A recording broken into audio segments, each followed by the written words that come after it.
Colts are 1.5 point underdogs on the road at Arizona. Maybe they're pick. Maybe the Cardinals are pick. This is an interesting one.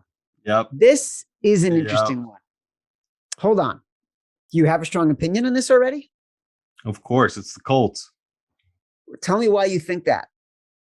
What? Well, actually, surprisingly, I love Arizona here. Colts team, it's inflated. If the Colts were +3, +3.5, yeah, I'd be all over them. But the fact that it's moved down this number, it's the books are laying a trap. This feels incredibly trappy, just like the Patriots felt against this Colts team last week. Right now, in your book, you have 1.5, which means you can tease us up to 7.5. I just can't see why they would be doing that. Same with the Patriots last week. It kind of felt like they knew people would be teasing these standalone games, and they're giving you a number to get you across a square number that, like, they know, like, someone, especially me, if I see 7.5, I love that number. The public even more so. So when I saw this line initially, I immediately saw a trap. When I looked at the numbers, I made this line -3 for the Cardinals, so I'm getting 1.5 for the Cardinals. I'll take the value, but I hate going against my Colts team because I don't know if you remember, this is like my all-in team of the season. So I'm just playing the position, the spots. The bookmakers had the Colts winning 10 wins before the season started and went all the way down to 8, 7.5 once Carson Wentz got hurt to start the year. They lose this game, they win their next two, they'll finish the year 10-7, right where the bookmakers had them. This just feels like a scheduled loss for this Colts team. This kind of matchup, Arizona getting embarrassed against the Lions. I know Matt Mitchell wants us to fade hard, Kingsbury, but can't do in this position. I'll either stay away, or I'll just take the Cardinals. All right. Well, it's interesting because when I was first asking you the question and you said the Colts, and then you said, actually, I love the Cardinals here.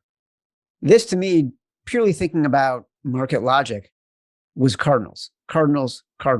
You got the Colts beating the super hot, everyone believes they're going to the Super Bowl Patriots in prime time and holding them off with a spectacular Jonathan Taylor run to really close the door. And you got the Cardinals losing to the Lions. Like, of course the Cardinals are going to be deflated. Of course the Colts are going to be inflated. Of course you're going to go with the Cardinals in this game. Forget about Cliff Kingsbury. Forget about DeAndre Hopkins. Is he playing or not?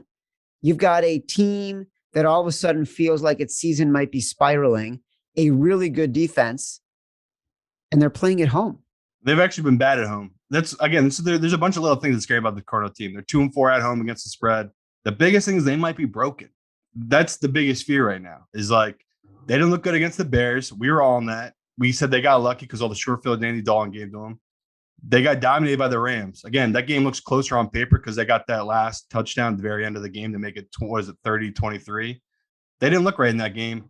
And that Lions game was wild. The Lions didn't have Swift or their number one tight end, and they absolutely dominated this Cardinals team. So for me, if this wasn't such bad juju with the Cardinals, this no doubt would be either my Simon Says or Foxhole bet. Like I immediately, this one jumped off of the paper to me, but the fear is they're broken and we already don't like their head coach. I mean, this is what we do. We fade this guy. So I don't know what to think here just on Tuesday, but I just know that I'm either going to be on the Cardinals or I'm just going to pass on this one. I know there's no chance I'll have money on the Colts.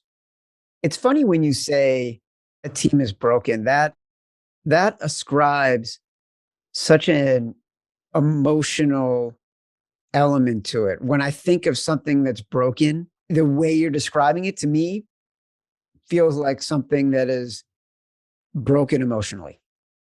Yeah, and that's what these analytic little nerds don't get, is half of football is mental. That's why these teams, like you just talked about, that Green Bay, they turned it off and they couldn't turn it back on. So the Ravens were easily able to come back on them. So we've seen it time and time again with these football teams. These teams get these big leads and they let teams come back because football is such a mental game.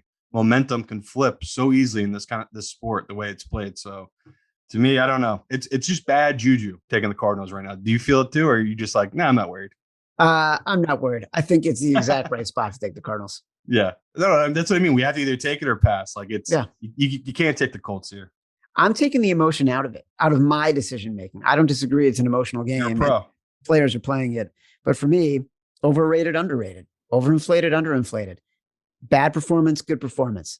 Public loves it, public against it. That's all checking all the boxes.